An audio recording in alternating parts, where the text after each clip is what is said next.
નમસ્કાર દર્શક મિત્રો, આપ નિહાળી રહ્યા છો સાઈ ગ્રુપ મીડિયા હાઉસ દ્વારા સંચાલિત નવસારી લાઈવ પર પ્રકાશિત થતું ઝટપટ બુલેટિન દેશ અને દુનિયાથી અવગત કરાવતા આ બુલેટિનની અંદર જુઓ દિવસભરની તમામ ઘટનાઓ। લોકોની તરસ छिपावવા શહેરના અલગ અલગ સ્થાને મુકાયેલા 5 વોટર એટીએમ ખાતે ખર્ચાયેલા રૂપિયા 22.50 લાખના પણ પાણીમાં ધોવાયા। નવસારી વિજલપોર નગરપાલિકા હદ વિસ્તારમાં જાહેર રસ્તાઓ પર અલગ અલગ 5 સ્થળોએ લાખોના ખર્ચ 5 જેટલા વોટર એટીએમ મુકાયા હતા, જેનો હેતુ લોકોને પીવાનું શુદ્ધ પાણી મળે રહે તે હતો। પરંતુ લાખો રૂપિયા ખર્ચ્યા પછી પણ પાલિકાનો આ હેતુ સિદ્ધ થયો નથી, કારણ કે 5 વોટર એટીએમ આજે બંધ હાલતમાં તદ્દન બિનઉપયોગ થઈ પડ્યા છે। શહેરના અલગ અલગ વિસ્તારમાં આ વોટર એટીએમ મૂકવા માટે પાલિકાએ રૂપિયા 22.50 લાખ ખર્ચ્યા હતા, પરંતુ આ 5 વોટર એટીએમ આજે શોભાના ગાંઠિયા સમાન બની રહેતા લોકોને ટેક્સના પૈસાને આજે તો ધુમાડો જ થયો છે। બિલીમોરા વિભાગ કોળી પટેલ સમાજ દ્વારા સમાજના 100 જેટલા તેજસ્વી વિદ્યાર્થીઓને આર્થિક સહાય વિતરણ કરવામાં આવી। બિલીમોરા વિભાગ કોળી પટેલ સમાજ સમાજના ઉત્સુક માટે સજાગ છે અને સમાજના યુવક યુવતીઓ તમામ ક્ષેત્રમાં આગળ વધે તે માટે પ્રતિશીલ છે। સમાજના આર્થિક રીતે નબળા છતાં તેજસ્વી વિદ્યાર્થીઓ ઉચ્ચ શિક્ષણ મેળવી શકે તે માટે બિલીમોરા વિભાગ કોળી સમાજ દાતાઓ પાસે દાન મેળવી તેજસ્વી વિદ્યાર્થીઓને આર્થિક સહાય કરે છે। તારીખ 1/12/2024ના રોજ આયોજિત સમારંભમાં 100 જેટલા વિદ્યાર્થીઓને રૂપિયા 2,48,750ની સહાય વિતરણ કરવામાં આવી હતી। શનિ સપ્તાહ સ્થાન ભૈરવી ખાતે શનિવારે અમાવસને સંસ્થાપક સ્વ રમેશભાઈ સોની પુષ્પાંજલિ અર્પણ કરાઈ। સંવત 2081ના પ્રથમ માસેન્તર કાતકરની શનિવારે અમાવસ્યાના અવસર પર શ્રી તીર્થક્ષેત્ર અને સપ્તાહ સ્થાન સંકુલ ભૈરવી ખાતે લોકાર્પણ અનેક ભક્તોને શ્રદ્ધાંજલિ અપાઈ। દક્ષિણ ગુજરાતના લોકપ્રિય શનિ સંકુલની પ્રેરણામૂર્તિ અને સંસ્થાપક ખેરગામના ભક્તિ ભંડારના રમેશચંદ્ર ભગુભાઈ સોની તારીખ 17/11 સ્વર્ગવાસી થયા, જેમને આજના પવિત્ર દિન શનિ સપ્તાહ સ્થાન વ્યવસ્થાપક સમિતિના પૂર્વ ખંડાવાલા હોદ્દેદારો પૂંજા દિલીપભાઈ ભૈરવીના સરપંચ સુનીતાબેન રાજેશ પટેલ ગ્રામજનોના ભક્તો સાથે 11:30 કલાકે તેઓના કુટુંબજનો મનોજભાઈ સોની, 2 દીકરી જમાઈ કનૈયાલાલની ઉપસ્થિતિમાં શાંતિ પ્રાર્થના ગાઈ મૌન પાડી સૌએ ભક્તિભાવપૂર્વક પુષ્પાંજલિ અર્પણ કરી હતી।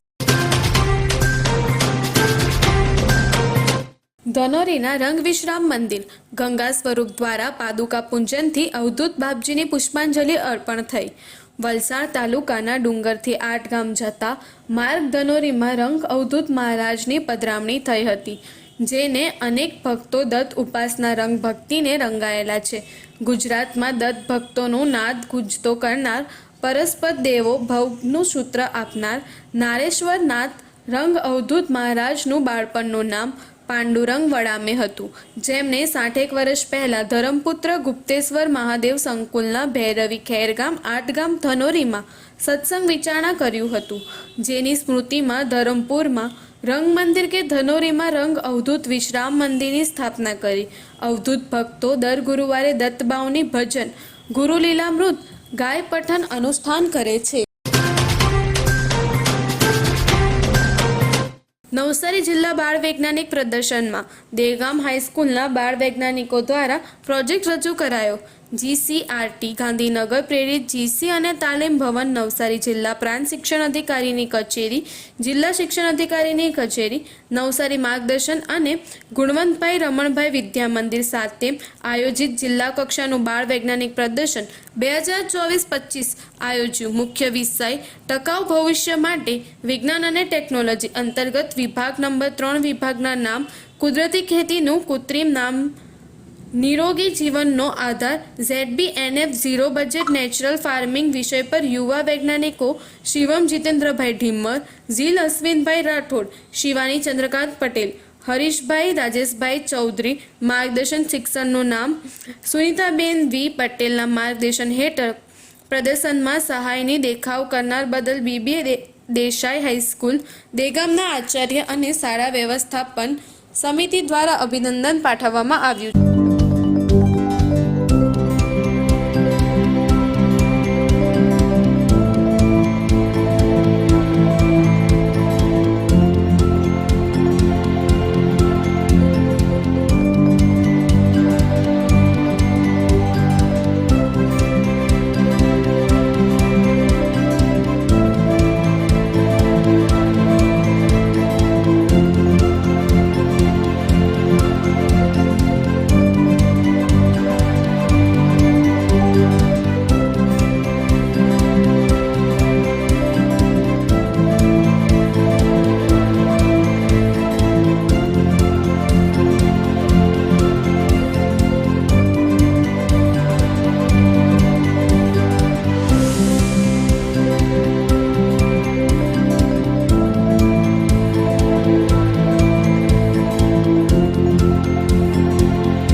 ગણદેવી તાલુકાના દેવસર ગામે ગ્રામ્ય વિસ્તારમાં દર્દીઓની સુવિધા માટે પીએચસી બનાવવાની માંગ.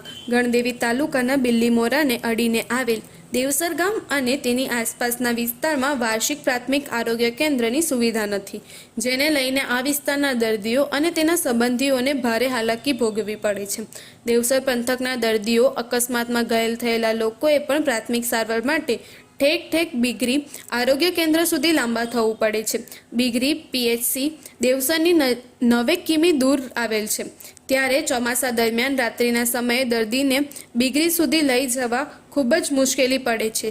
છતાં લાચાર વિશે તેમણે આટલી દૂર સુધી લાંબા થવું પડે છે. તેવા સંજોગમાં જો દેવસર ખાતે જ પીએચસીની સુવિધા ઊભી કરવામાં આવે તો દેવસર સાથે બીજાના વટોલી, તોલદ વગેરે ગામોને લોકોને પણ બીમારીના સમયે રાહત થઈ શકે છે. રેડ કોર્સ શાખાની વાર્ષિક સામાન્ય સભા યોજાઈ. રક્તની અછતને પહોંચી વળવા સામાજિક સંસ્થાઓ, શાળા, કોલેજ તથા યુવાનોને વધુને વધુ યોગદાન આપવા પ્રેરિત કરવું પડશે. ઉપરયુક્ત શબ્દ નવસારી જિલ્લાની શાખા વાર્ષિક સામાન્ય સભામાં ઉપપ્રમુખ અને નેશનલ માઇનોરિટી કમિશનના ઉપાધ્યક્ષ કેસરી દેબુ ઉચ્ચાર્યા હતા. વધુ તેમણે કહ્યું હતું કે હાલના રક્તદાનને 25% જેટલું વધુ રક્તદાન પ્રવૃત્તિમાં વધારાની જરૂર છે, તો જ દર્દીઓને રક્તની જરૂરિયાત પહોંચી વળશું. આ પ્રસંગે નવસારી રેડક્રોસના ચેરમેન તુષારકાંત દેસાઈએ સંસ્થાના વાર્ષિક હિસાબો સભા સમક્ષ રજૂ કર્યા હતા અને આવક જાવક તમામ પાસાની વિગતના ચર્ચા કરી હતી. તેમના રેડક્રોસ મેમ્બર અને નગરજનોને વધુને વધુ ઉદાહરણ આપી આર્થિક સર્જનીઓ માટે અપીલ કરી હતી. નવસારી જિલ્લાના પૂર્વપટ્ટી ગામમાં શેરડીના ખેતરમાં દીપડાને લટાર. ખેડૂતો ખેતમજૂરમાં ભયનો માહોલ. એકલામાં વ્યક્તિ ખેતરમાં જઈ શકતો નથી. ચોમાસું પૂરું થયા બાદ શિયાળો શરૂ થતાં જ શેરડીના કાપણીને પ્રારંભ થયો છે. બીજી તરફ શેરડીના ખેતરોમાં દીપડાઓની આશ્રય અને ખોરાકની શોધમાં લટાર પણ વધી રહી છે, જેને લઈને શેરડીની કાપણી કરતા ખેતમજૂરો અને ખેડૂતોમાં ભય પ્રસર્યો છે. સાંજ પડતા બાદ કોઈપણ ખેડૂત કે ખેતમજૂર એકલા ખેતર જવાની હિંમત કરતા નથી. દીપડાની ગ્રામ્ય વિસ્તારમાં વધેલી અવરજવરને કારણે લોકોમાં હાલમાં ભય ત્રસ્ય જીવન વિતાવી રહ્યા છે. વાંસદા તાલુકાના વાંગણ જિલ્લાના પંચાયત સીટમાં બૂથ સમિતિની કામગીરી. વાંસદા તાલુકાના બૂથ સમિતિના સહાયક અમિતાબેનના માર્ગદર્શન હેઠળ જિલ્લા પંચાયત દ્વારા આપેલી જવાબદારી મહામંત્રી રાકેશ શર્મા, મહામંત્રી સંજય બિરારી, સદસ્ય બાપજીભાઈ ગાયકવાડ, તાલુકા સદસ્ય કલ્પનાબેન અને ગાંવતી સંજયભાઈ પટેલ તથા આજુબાજુના સરપંચો, કાર્યકરો સાથે રહી ગામથી સરળ પર ઓનલાઈન ચડાવી કામગીરી પૂર્ણ કરી હતી. પ્રદેશમાંથી નિમણૂક થયેલ ચૂંટણી અધિકારી સંજયભાઈ પટેલ, પૂર્વ ધારાસભ્ય ખંભાત સૂચના અનુસાર તથા જિલ્લા પ્રમુખ ભુરાલાલ શાહના માર્ગદર્શન મુજબ વાંસદા તાલુકાની કામગીરી કરવામાં આવી હતી. નવસારી જિલ્લાના 2 અલગ અલગ સ્થળે આગની ઘટના. ફાયર બ્રિગેડના લશ્કરોએ આગ પર કાબૂ મેળવી લેતા જાનહાનિ ટળી. ગત શનિવારે જલાલપોર તાલુકાના દાંડી દરિયા કિનારે ભેગા થયેલા કચરાના ગઠ્ઠામાં અચાનક જ આગ લાગી જતા તો બીજી તરફ નવસારી તાલુકાના બારડોલી રોડ પર આવેલ એક ખેતરમાં પણ આગ લાગી હતી.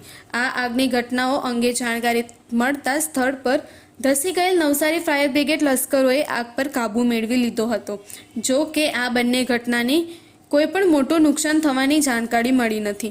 સાથે જ આગ પર ઝડપી કાબૂ મેળવી લેતા આગની આ બનેલ ઘટનામાં જાનહાનિ પણ ટળી હતી. શું તમે શરીરના સાંધાના દુખાવાથી પીડાઈ રહ્યા છો કે પછી તમે કોઈ સ્પોર્ટ્સ ઇન્જરીથી પીડાઈ રહ્યા છો? લકવાની બીમારી બાદની પીડા સહન કરી રહ્યા છો? શું તમને સ્પાઇનલ પ્રોબ્લેમ છે? તો આ તમામ દુખાવાને હવે બાય બાય કરી દો, કારણ કે માસ્ટર ડિગ્રી ધરાવતા ખૂબ જ અનુભવી ફિઝિયોથેરાપિસ્ટ ડૉક્ટર અમિત પટેલ પાસે તમે આ તમામ સમસ્યાઓનું સચોટ નિદાન કરાવી ફરીથી નોર્મલ જિંદગી જીવી શકો છો. તો સરનામું નોંધી લો. Comprehensive care center, DD street, library પાસે, અનુરાગ સારીઝની લાઇનમાં, નવસારી.